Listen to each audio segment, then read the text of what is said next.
अब नहीं आऊंगा दोस्त, अब नहीं आऊंगा, बता देना।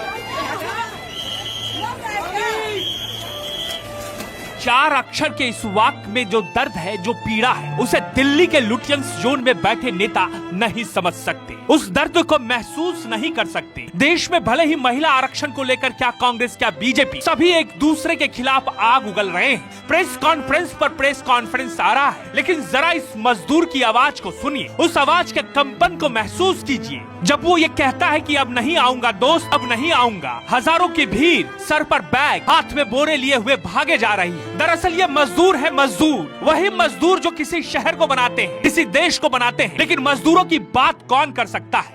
क्या मजदूरों के लिए पार्लियामेंट का विशेष सत्र बुलाया जा सकता है? क्या गैस की किल्लत से लाखों मजदूर शहर छोड़कर गांव की तरफ लौट रहे हैं? इस समस्या को लेकर पार्लियामेंट में सांसद बहस कर सकते हैं? सवाल का जवाब नहीं है। इसलिए इस मजदूर की आवाज को सुनिए, अब नहीं आऊंगा दोस्त, अब नहीं आऊंगा, अब नहीं आऊंगा दोस्त, अब नहीं आऊंगा, बता देना।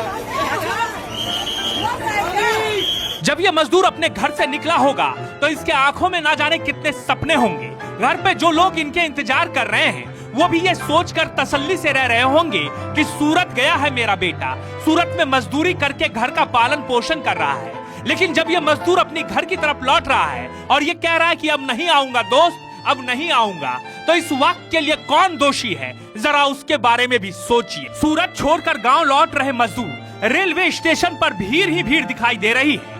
मिडिल ईस्ट में चल रहे संघर्ष के कारण सप्लाई प्रभावित होने से घरेलू गैस सिलेंडर की किल्लत का मामला गहरा गया है, जिससे अब सूरत से बड़ी संख्या में मजदूरों का पलायन शुरू हो गया है। आलम यह है कि स्टेशनों पर मजदूरों की बड़ी भीड़ देखने को मिल रही है। साथ ही बड़ी संख्या में लोग स्टेशन के बाहर भी खुले मैदान में परिवार के साथ बैठकर ट्रेन का इंतजार कर रहे हैं। शनिवार रात और रविवार सुबह उधना रेलवे स्टेशन पर हजारों श्रमिकों की भीड़ देखने को मिली। रेलवे स्टेशन के वेटिंग एरिया से लेकर खुले मैदान तक लोग अपने परिवारों के साथ बैठे नजर आए। ट्रेनों में सफर करने के लिए लंबी कतारें लगी हुई थी, जिससे साफ है कि पलायन का सिलसिला पिछले 1 महीने से लगातार जारी है। मजदूरों ने बताया कि उन्हें सामान्य कीमत पर गैस सिलेंडर नहीं मिल रहा है। कई लोगों का कहना है कि सिलेंडर या तो उपलब्ध नहीं है या फिर ब्लैक में कई गुना ज्यादा कीमत पर बेचा जा रहा है। सीमित आय वाले इन श्रमिकों के लिए इतना महंगा सिलेंडर खरीद पाना संभव नहीं है। ऐसे में खाना बनाना और रोजमर्रा का जीवन चलाना कठिन हो गया है। अब नहीं आऊंगा दोस्त, अब नहीं आऊंगा, बता देना।